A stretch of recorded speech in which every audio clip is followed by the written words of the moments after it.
அனைவருக்குமே வணக்கம். சற்று முன் கிடைத்திருக்கக்கூடிய ஒரு மிக மிக முக்கியமான செய்தி ஒன்று வெளியாகியுள்ளது. சற்று முன் செந்தில் பாலாஜி வழக்கில் உச்சநீதிமன்றம் பரபரப்பு தீர்ப்பு. இது மாதிரி பார்த்திங்கன்னா செய்திகள் வெளியாகிருக்கு.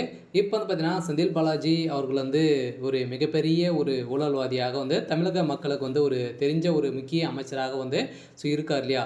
இந்த நிலையில் இப்போ டாஸ்மாக் உடைய நிறுவனத்தில் நடந்த ரைட்டின் அடிப்படையில் சதுரடியாக செந்தில் பாலாஜியுடைய ஒட்டுமொத்த கதையும் முடிந்திருக்கு. இதைத் தொடர்ந்து மீண்டும் ஏற்கனவே பார்த்தீங்கன்னா டிரான்ஸ்ஃபார்மர் கொள்முதல் முறைகேடு வழக்கில் செந்தில் பாலாஜிக்கு எதிராக அரசுக்கு பார்த்தீங்கன்னா அரசு வழக்கு பதிவு செஞ்சிருந்தது. இந்த வழக்கு பதிவின் அடிப்படையில் இப்போ அதிரடியாக செந்தில் பாலாஜி வழக்கிலும் பார்த்தீங்கன்னா நீதிமன்றம் அதிரடியாக ஒரு பரபரப்பான தீர்ப்பு வழங்கியிருக்காங்க. இந்த தீர்ப்பின் அடிப்படையில் செந்தில் பாலாஜியுடைய கதை ஒட்டுமொத்தமாக முடிய போகுது தான் அப்படின்றத ஒரு தகவல் வழியாக இருக்குது. இதில் எக்கச்சக்கமான கோடிகளும் பார்த்தீங்கன்னா இவர் கொள்ளையடித்திருக்காங்க அப்படின்ட்டு இப்போ நிரூபணமாயிருக்கு. இதை பற்றி இந்த வீடியோவில் நம்ம முழுமையாக பார்க்கலாம். அதுக்கு முன்னாடி நம்ம சேனலுக்கு இப்போ தான் நீங்கள் முதல் முறையாக வந்திருக்கீங்க அப்படின்னா மறக்காமல் நம்மளுடைய சேனலை சப்ஸ்கிரைப் பண்ணி சப்போர்ட் பண்ணுங்கள். வாங்க வீடியோக்குள்ளே போகலாம். பார்த்தீங்கன்னா செந்தில் பாலாஜி அவர்கள் நம்மளுக்கு தெரியும், மின்சாரத்துறை அமைச்சராகவும் இருந்திருந்தார். ஏற்கனவே பார்த்தீங்கன்னா மின்சாரத்துறை அமைச்சராகவும் அதே மாதிரி மதிலுத்துறை அமைச்சராகவும் இவர் இருந்திருந்தார். இந்த நிலையில் தமிழ்நாடு மின்சார வாரியத்திற்கு பார்த்தீங்கன்னா டிரான்ஸ்ஃபார்மர்கள் கொள்முதல் செய்ததில் 397 கோடி பார்த்தீங்கன்னா முறைகேடு நடந்ததாக முன்னாள் அமைச்சர் செந்தில் பாலாஜி உள்ளிட்டோருக்கு எதிராக தொடரப்பட்ட வழக்கில் தமிழக அரசுக்கு ஒரு வாரம் கால அவகாசம் வழங்கி சென்னை உயர்நீதிமன்றம் உத்தரவிட்டுள்ளது.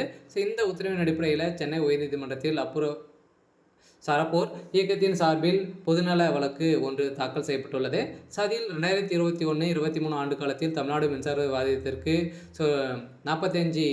45,800 டிரான்ஸ்ஃபார்மர்கள் கொள்முதல் செய்ததில் ரூபாய் 1,183 கோடி மதிப்பில் டெண்டர்கள் கோரப்பட்டது. இதில் முறைகேடு நடந்துள்ள நிலையில் இதனால் தமிழக அரசுக்கு 397 கோடி இழப்பு ஏற்பட்டுள்ளதாகவும் இது தொடர்பாக லஞ்ச ஒழிப்புத்துறை புகார் தந்ததும் நடவடிக்கை எதுவுமே எடுக்கவில்லை. இந்த நடவடிக்கையின் அடிப்படையில் முன்னாள் அமைச்சர் செந்தில் பாலாஜி, மின்வாரியத்துறை தலைவர், நிர்வாக இயக்குனர் ராஜேஷ் லக்கானி உள்ளிட்டோருக்கு தொடர்பு இருக்கலாம் என்பதற்கு ஆதாரங்களும் இருக்குது. இந்த ஆதாரத்தின் அடிப்படையில் இப்போ உச்சநீதிமன்றத்தின் கண்காணிப்பில் சிறப்பு புலனாய்வு குழு பார்த்தீங்கன்னா விசாரிக்க வேண்டும் என தெரிவிக்கப்பட்டுள்ளது. இந்த விசாரணை அடிப்படையில் வருகின்ற ஜூலையில் பார்த்தீங்கன்னா இப்போ 28ஆம் தேதி இந்த நிலவுக்கு வரப்போகுது. இந்த தீர்ப்பின் அடிப்படையில் இப்போ இந்த செந்தில் பாலாஜியுடைய லஞ்ச ஒழிப்புத்துறையில் பார்த்தீங்கன்னா இப்போ ஒதுக்கி வச்சுருக்காங்க. இருந்தாலுமே கால அவகாசம் கேட்டிருக்காங்க. இருந்தாலும் செந்தில் பாலாஜியுடைய வழக்கில் இப்போ புதிய திருப்பம் ஏற்பட போகுது.